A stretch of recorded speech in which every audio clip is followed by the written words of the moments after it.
Hey guys, good morning. आज है आपका 23 जुलाई 2021 और आज हम डिस्कस कर रहे हैं अपने हिंदूज न्यूज़पेपर एनालिसिस को। दोस्तों यहाँ पर सबसे पहली चीज़ दे रखी है पार्लियामेंट के अंदर जब ये फार्म बिल को लेकर अभी जैसे आप जानते हैं पार्लियामेंट में अभी हमारा जो सेकंड सेशन होता है मानसून सेशन वो हमारा स्टार्ट हो गया है। और कहा जा रहा है कि पार्लियामेंट के अंदर अब इस मानसून सेशन में दो चीज़ों पर सबसे ज़्यादा फोकस किया जाएगा। एक आपका पिगासूस को लेकर, आप जानते हो ना पिगासूस क्या है, कि एक तालिबानी कंपनी है जो यहाँ पर क्या कर रही है, अलग अलग जो बड़े बड़े लोग हैं उनके फ़ोन्स को, उनके लैपटॉप को, उनके पीसीज को हैक करके जो डेटाज हैं उनको लीक करने का काम करे। तो पिगासूस को लेकर इस पर बहुत ज़्यादा सख्ती अपनाई जाएगी पार्लियामेंट के थ्रू। और दूसरा एक फार्म लॉ, जो आप जानते हो आजकल जो हमारे पास फार्मर्स हैं वो प्रोटेस्ट कर रहे हैं किसको लेकर, फार्म लॉ को लेकर। उसमें एमएसपी वगैरह को लेकर कई सारे पॉइंट्स हैं जिनमें वो सुधार लाना चाहते हैं। तो ये कहा जा रहा है कि इस बार का जो मानसून सत्र है इसके अंदर ये सारी चीज़ों पर सुधार किया जाएगा। इसके बाद यहाँ पर आगे अगर हम देखें तो एक बड़ी खबर निकल कर आती है कि आईटी डिपार्टमेंट मतलब इनकम टैक्स डिपार्टमेंट जो है वो दैनिक भास्कर में काम करने वाले जो लोग हैं उनके घरों में इनकम टैक्स की रेट डाल रहा है। अब ये कह सकते हो कि पहली बात तो यहाँ पर जो समझने वाला मुद्दा है वो ये है कि टैक्सेशन प्रणाली दो टाइप की होती है, एक आपका डायरेक्ट टैक्स होता है और आपका इनडायरेक्ट टैक्स होता है। डायरेक्ट टैक्स के अंदर क्या होता है, आप अपने बर्डन को शिफ्ट नहीं कर सकते और इसकी जो पूरी बागडोर संभालने वाली अथॉरिटी का नाम है वो है CBDT, central board of direct tax. अब आप लोग मुझे बताओगे इनडायरेक्ट टैक्स को संभालने का जो जिम्मा है वो किस ऑर्गेनाइजेशन को मिला है और उसका नाम क्या है, फुल फॉर्म क्या है, ठीक है, ये आप मुझे बताओगे। तो CBDT के द्वारा जो दैनिक भास्कर है उनके प्रेमाइसिस पर क्या किया गया था, IT डिपार्टमेंट वालों ने रेट डाली थी। अभी क्यों डाली गई, अभी इन सब चीज़ों पर बहुत मतलब कड़ी निगरानी की जा रही है कि उनके 30 प्रेमाइसिस पर आखिर दैनिक भास्कर के ऊपर जो 30 प्रेमाइसिस है उन पे क्यों इनकम टैक्स ने रेट डाली। वैसे मेन पर्पस तो उनका यही होता है कि जितने भी आप इनकम कमा रहे हो और आप ब्लैक इनकम कमा रहे हो मतलब उसका आप रिकॉर्ड गवर्नमेंट को नहीं दे रहे हो, तो ऐसे में IT डिपार्टमेंट वाले क्या करते हैं, आपसे पूछताछ करते हैं, आपके घरों में जाके आपके ऑफिस में जाके रेट डालते हैं। तो ये सारी चीज़ें बस आपको आंसर ये करना है कि हमारे इनडायरेक्ट टैक्स के अंदर कौन सी सोल अथॉरिटी है जो इनडायरेक्ट टैक्स से सारी चीज़ों को संभालती है। इसके बाद अगर हम यहाँ पर कोई न्यूज़ देखें तो इधर तो ऐसा कुछ भी न्यूज़ नहीं है। अब आगे चलते हैं। इसमें अगर हम देखें तो ये पार्लियामेंट के, अच्छा ये फार्मर्स को लेकर प्रोटेस्ट चल रहा है। जो जंतर मंतर रोड है वहाँ पे बहुत कायोटिक सिचुएशन बनी हुई है क्योंकि जो फार्मर्स हैं अभी लॉकडाउन के टाइम पर फार्मर्स थोड़े से शांत हो गए, लेकिन अब फार्मर्स चाहते हैं कि मानसून सत्र के अंदर जो उनकी सुनवाई है उस पर फोकस किया जाए और उनको एक सही इंसाफ मिल पाए, यानी फार्मर्स को लेकर जो MSP को लेकर बातें चल रही है वो उनको सही कीमत मिल पाए। अब इस बात को लेकर वो पार्लियामेंट में अपनी बात रखना चाहते हैं, तो वो अपने आप को हाईलाइट करने के लिए, अपने इशू को हाईलाइट करने के लिए अब वो दिल्ली के अंदर क्या कर रहे हैं, अपनी जनसभाएं कर रहे हैं। इस बात को लेकर दिल्ली गवर्नमेंट ने बहुत स्ट्रिक्ट रूल बनाए हैं, देखते हैं आगे चल के इनका क्या हुआ। यहाँ पर एक बड़ी खबर निकल कर आ रही है कि जो दिल्ली यूनिवर्सिटीज़ हैं उनके जो एग्जाम है दोबारा कंडक्ट कराए जाएंगे। आप कहोगे सर हमने तो एग्जाम दे दिए। दोस्तों आप लोगों के नहीं, जिन स्टूडेंट्स के एग्जाम में वो अपसेंट हो गए थे ड्यू टू एनी रीज़न, चाहे वो मेडिकल हो या कोई और रीज़न हो या घर में किसी की डेथ होगी तो आप मेंटल डिस्टर्ब थे, ऐसे केस में जितने भी स्टूडेंट जिन्होंने दिल्ली यूनिवर्सिटी का एग्जाम नहीं दे पाया या कंडक्ट नहीं करवा पाए, तो ऐसे केस में DU की तरफ से दोबारा उनको मौका दिया जा रहा है कि एब्सेंट स्टूडेंट के लिए हम दोबारा से एग्जाम को रिकंडक्ट करवाएंगे, ठीक है। इसके अगर हम बात करें आगे, अभी यहाँ पर तो कोई ऐसी चीज़ नहीं जो हमारे एग्ज़ाम के ओरिएंटेड हो। यहाँ पर एक बात बोली जाती है, देखो कभी भी याद रखना, आप कोई भी वादा करते हो तो वादा वही करो जो आप निभा सको। कुछ ऐसी दिल्ली गवर्नमेंट के केस के अंदर देखा गया, आपको याद होगा कि दिल्ली गवर्नमेंट में केजरीवाल ने कहा था जब लॉकडाउन चला था कि कोई भी मकान मालिक अपने किराएदार के ऊपर प्रेशर ना बनाए रेंट को लेके, क्योंकि ऐसा करना बहुत गलत चीज़ होगा क्योंकि अभी लोगों के पास जॉब्स नहीं है। तो ऐसे केस में अगर किसी मकान मालिक ने प्रेशर बनाया तो उसके खिलाफ कड़ी कार्रवाई की जाएगी और अगर उसे रेंट चाहिए तो वो मकान मालिक से ना, वो किराएदार से ना लेके गवर्नमेंट के पास आए, हम उसको किराया देंगे, हम उसको किराया देंगे। आपको याद होगा ऐसी कोई चीज़ उठी थी अभी बीच में न्यूज़ के अंदर। आप पता है क्या हुआ, सुप्रीम कोर्ट ये कह रही है कि भाई हाई कोर्ट ये कह रही है जो आपने वादा किया था केजरीवाल जी, उस वादे को पूरा निभाने के लिए आप एक रिपोर्ट सबमिट करो कि आपने क्या किसी को रेंट दिया और अगर दिया तो किस प्रावधान के थ्रू दिया। ये सारी चीज़ें मतलब जो वादा किया था कोविड-19 में एश्योरेंस आपने दी थी तो वो क्या आपने पूरी की है या नहीं की, और अगर नहीं की तो क्यों नहीं की, भाई उसके लिए जवाबदेही अब आप बनोगे। क्योंकि ऐसा नहीं है कि आप डिप्लोमेट लेवल पे कोई वादा करो स्टेट लेवल पे और आप बाद में उस वादे को करने से मुकर जाओ, तो ऐसा बिल्कुल भी नहीं होना चाहिए। इसके बाद आगे क्या दे रखे हैं इसमें, ये तो कोविड शील्ड को रिजर्व करने की बात बोली है कि उसको हम रखेंगे। यहाँ पर एक चीज़ निकल कर आ रही है, अभी आपने कल की रिपोर्ट में देखा होगा कि यहाँ पर जो सेंट्रल गवर्नमेंट है वो क्या बोले कि कोविड-19 के केस में ऑक्सीजन क्राइसिस की वजह से किसी की डेथ नहीं हुई, जबकि रियलिटी आप जानते हो कि बहुत डेथ हुई थी ऑक्सीजन क्राइसिस की वजह से।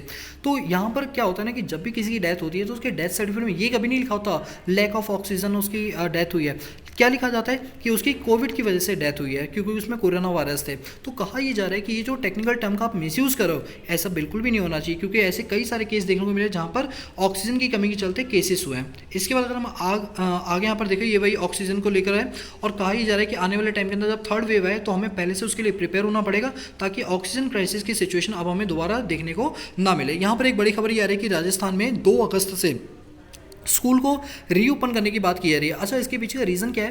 क्योंकि देखा कि जब बच्चे घर पे होते हैं तो उनका मेंटल एबिलिटी है, जो मेंटल विकास होना चाहिए, वो नहीं हो पा रहा, जिसके चलते अब हमें स्कूल खोलना हमारे लिए एक मजबूरी है, क्योंकि अभी सिचुएशन थोड़ी सी कंट्रोल में है। तो इसीलिए राजस्थान गवर्नमेंट की स्टेट लेवल का अपना डिसीजन है कि वो ले सकते हैं, ठीक है।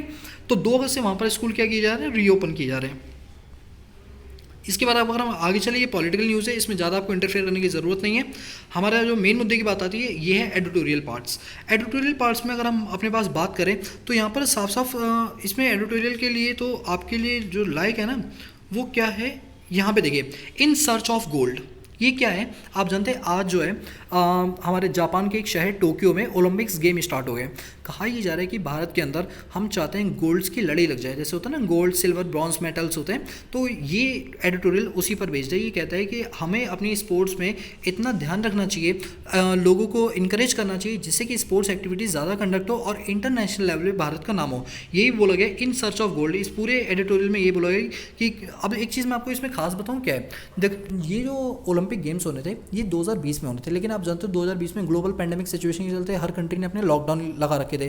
तो अभी गेम 2021 में, यानी आज से 23 जुलाई से गेम्स स्टार्ट कर दिए गए।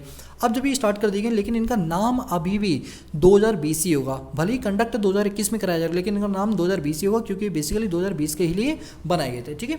तो ये एडिटोरियल होगा, बहुत ज़्यादा हम डिटेल डिस्कशन नहीं करेंगे, क्योंकि जो चीज़ हमारे काम की ना, हमें अपने टाइम को बचाना है ज़्यादा से ज़्यादा, ठीक है। अब यहाँ पर एक बात आती है कि अब ई कॉमर्स के रूल के अंदर कुछ चेंजेस लाए जा रहे हैं। क्या इन चेंजेस से कंज्यूमर को कोई फ़ायदा पहुँचेगा? जैसे जैसे टाइम बीतता जाता है, जैसे कहते हैं ना, बदलते मौसम के अनुसार हमें अपने आप को बदलना पड़ता है।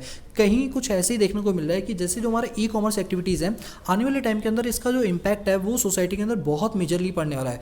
हो सकता है कि अब जो ऑफलाइन शॉपिंग है वो बहुत ज़्यादा कम हो जाए। और आप देख सकते हो कि अमेजॉन, फ्लिपकार्ट, जब से कोविड फैला है तब से इनकी जो सेल्स है, इनका जो टर्नओवर है, जो पैटर्न है डिस्ट्रीब्यूशन का, वो कहीं ज़्यादा बढ़ गया। इनका मैसिव स्केल पर अब ये लोग अपना काम करना शुरू कर चुके हैं। तो ऐसे में कहा यह जाता है, क्या ऐसे में हमें नई गाइडलाइंस बनाने की ज़रूरत है? क्योंकि नई गाइडलाइन से क्या होता है, कंज्यूमर को फ़ायदा मिलता है। कहते हैं ना, बदलते मौसम के अनुसार बदलना चाहिए। तो टाइम के अकॉर्डिंग अगर हम रूल्स में चेंजेस करते हैं तो ये कंज्यूमर और गवर्नमेंट दोनों के लिए फ़ायदेमंद होता है। तो क्या आने वाले टाइम के अंदर क्या कोई ऐसे रूल बनाए जाएंगे गवर्नमेंट के द्वारा जिससे कि कंज्यूमर को फ़ायदा मिले? देखो, कंज्यूमर को ना मिले, लेकिन आपके लिए पढ़ने वाली चीज़ पता है इस एडिटोरियल में क्या है?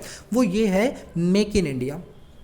आपने देखा जब से कोविड-19 आया तब से हमने मेक इन इंडिया प्लान को बहुत इनिशिएट किया है। हमने कहा कि हम वही प्रोडक्ट खरीदेंगे जो कि इंडिया में बनाए गए। क्यों? उसके पीछे का रीज़न सुनो। इसलिए क्योंकि जब हम मेक इन इंडिया प्लान को इनिशिएट करेंगे तो इसमें क्या होगा, जो प्रोडक्शन लेवल है, जो एम्प्लॉयमेंट लेवल है, वो इंडिया का बढ़ेगा। क्योंकि जब प्रोडक्ट इंडिया में बनेगा तो एम्प्लॉयमेंट इंडिया की होगी।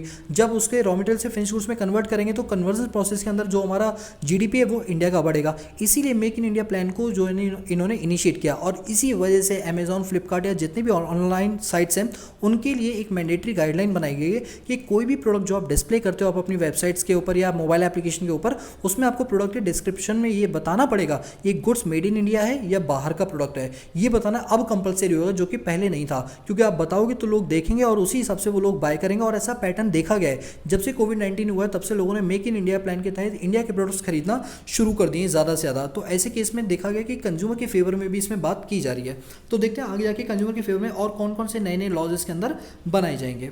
अब इसके बाद यहाँ पर एक चीज़ बोली गई, लीविंग अफ्रीका बिहाइंड। दोस्तों जानते हो हमारे वर्ल्ड में 195 कंट्रीज़ हैं। उन 195 कंट्रीज़ के अंदर बहुत सी ऐसी अंडर डेवलप्ड कंट्री है जिनमें आज भी वैक्सीन उतने लेवल पे नहीं हो पा रही जितनी उनके पास होनी चाहिए। जिसमें जैसे साउथ अफ्रीका आ गया, कुछ सीडान कंट्रीज़ हैं जो उसके अंदर आती हैं। तो आप लोग को ये बताना है कि हमारे टोटल कंट्रीज़ में से कौन सी वो टॉप 5 अंडर रेटेड कंट्रीज़ हैं जिनका जीडीपी बहुत ज़्यादा कम है और वो अंडर डेवलप्ड कंट्री है। ये आप सर्च करके मुझे बताओगे वो कौन सी 5 कंट्री हैं, ठीक है।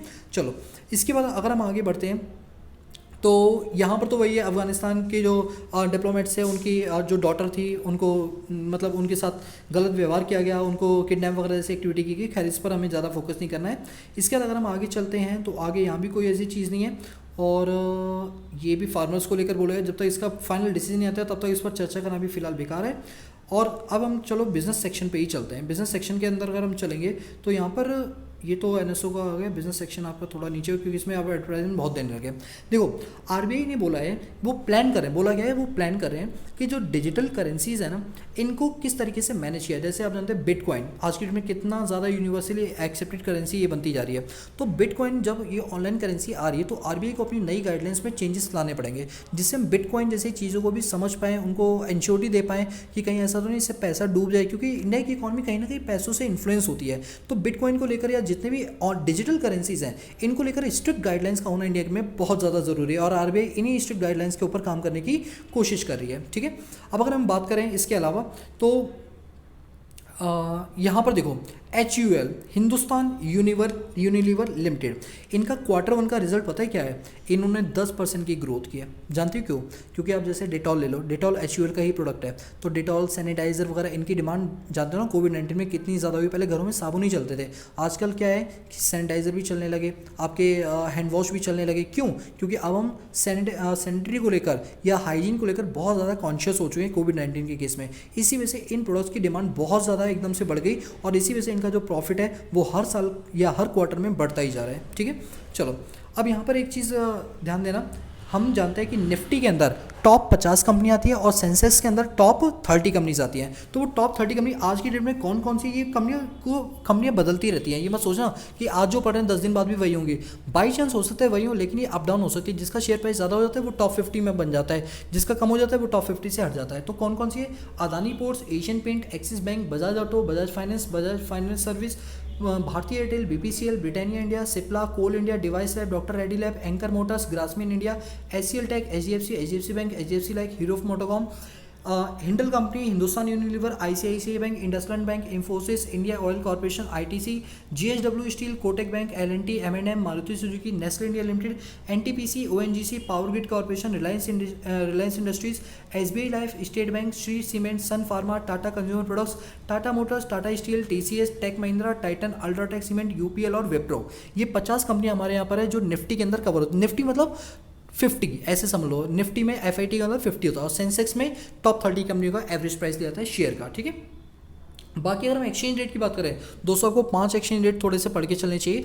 यूएस डॉलर, आपका euro, British pound, Japanese yen और चाइनीज़ युआन, क्योंकि यही ज़्यादातर जो है यूनिवर्सली एक्सेप्टेड करेंसी होती है। ठीक है, इसके बाद अगर हम आगे चलें तो सेबी जो है रिटेल इन्वेस्टर के इंटरेस्ट के लिए एक नई गाइडलाइंस बनाने के लिए आ रहा है। खैर बस आज के न्यूज़पेपर में इतना ही आपके लिए ज़रूरी है जो एग्जाम प्रोस्पेक्टिव है। इसके बाद तो ये एथलीट्स वगैरह स्पोर्ट्स की है, इनमें अभी हमारे लिए काम की चीज़ कोई भी नहीं है। बाकी आप अपने इंटरेस्ट के लिए पढ़ना चाहो वो एक अलग बात है। ठीक है, तो गाइस आज के लिए इतने मिलते हैं, बाकी नेक्स्ट क्लास में मैं आपके साथ एक और सीरीज स्टार्ट करूँगा। ठीक है, तो आज के लिए इतने, आज के लिए पीस आउट।